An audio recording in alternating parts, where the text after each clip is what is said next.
Hello guys, in this video I am here with a problem taken from surface tension.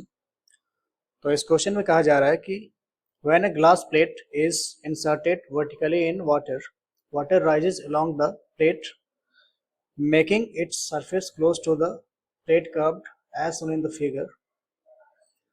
Find the expression for the height to which water rises along the plate. Surface tension of water is sigma. Density of water is given rho.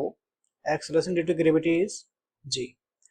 तो इस question में कहा जा रहा है कि एक glass plate को जब वर्टिकली वाटर के अंदर डिप किया जा रहा है तो सरफेस टेंशन के कारण ये जो वाटर सरफेस है वो कुछ हाइट रेज कर जा रहा है इसे। तो हमें फाइंड आउट करना है कि इस हॉरिजॉन्टल सरफेस से ये वाटर कितना हाइट ऊपर रेज करेगा।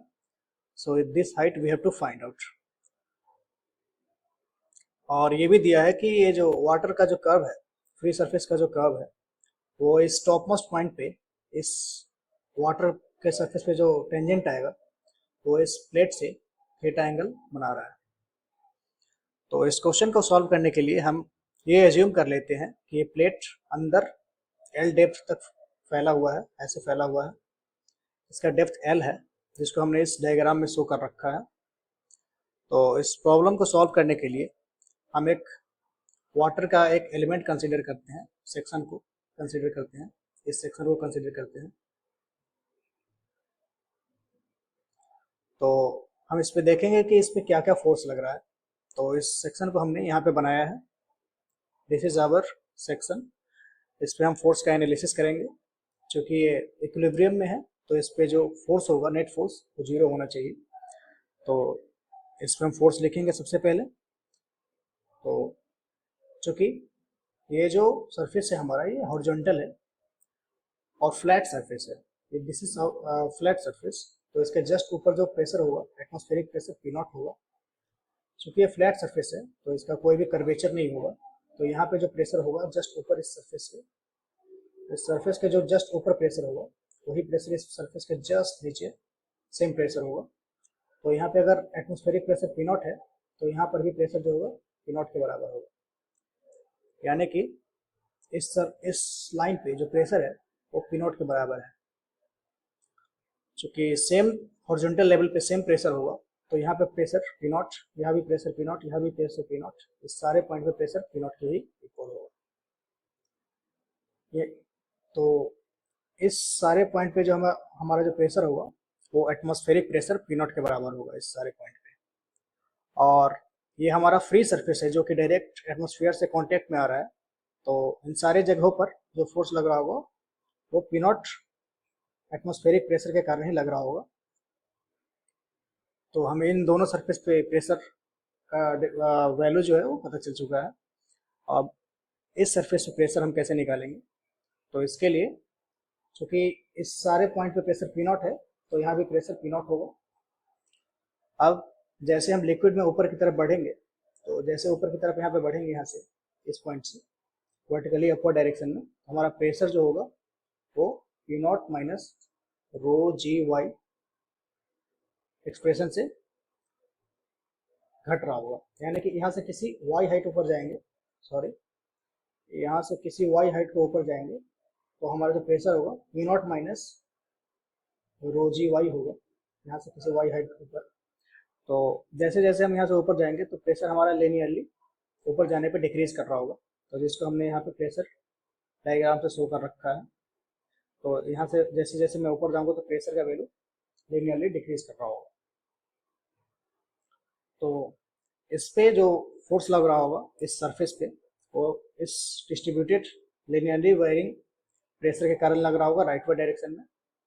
इस पे जो फोर्स लग रहा होगा चूँकि प्रेशर कांस्टेंट है तो P naught into this much area, इसको हमने एक्स एज्यूम कर रखा है, वो ऊपर की तरफ लग रहा होगा। इस पे जो फोर्स लग रहा होगा वो पी नॉट के वजह से एक इधर की तरफ फोर्स लग रहा होगा, नेट फोर्स। इसका एक हॉरिजॉन्टल कंपोनेंट होगा इस डायरेक्शन में और एक वर्टिकली डाउनवर्ड डायरेक्शन में कंपोनेंट आएगा इस फोर्स का। तो प्रेशर का फोर्स ऐसे लिखेंगे हम।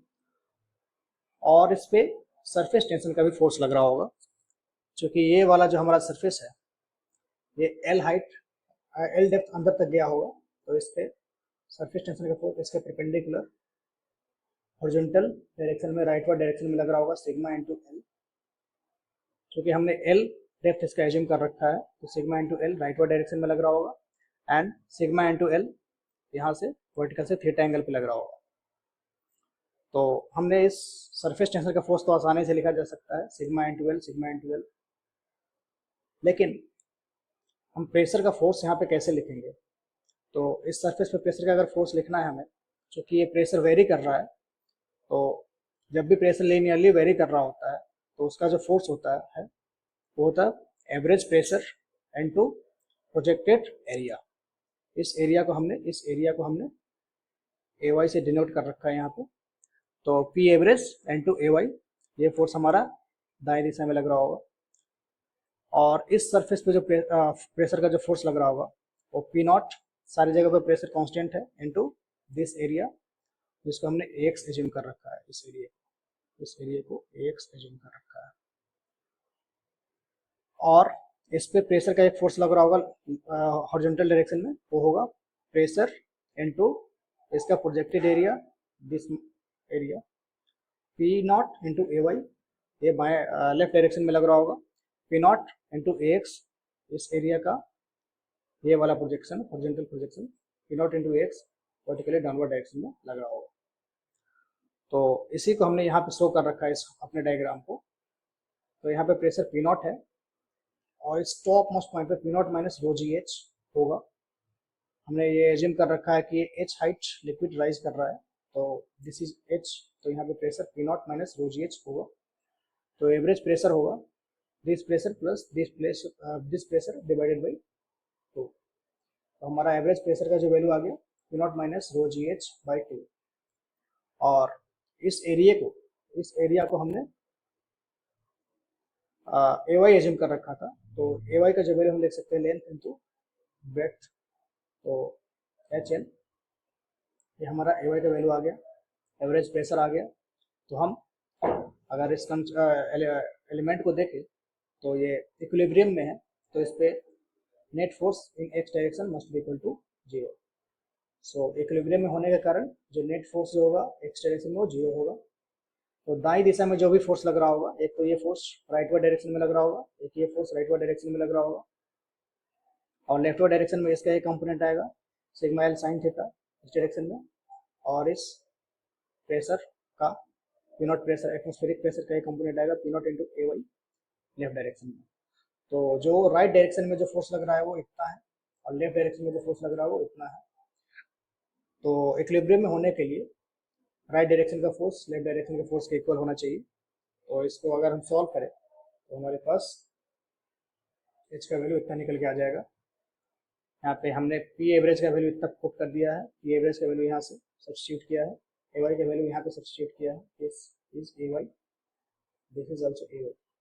हमारे पास एच का जो फाइनल आंसर आ रहा है वो इतना निकल के आ जा रहा है। Thank you.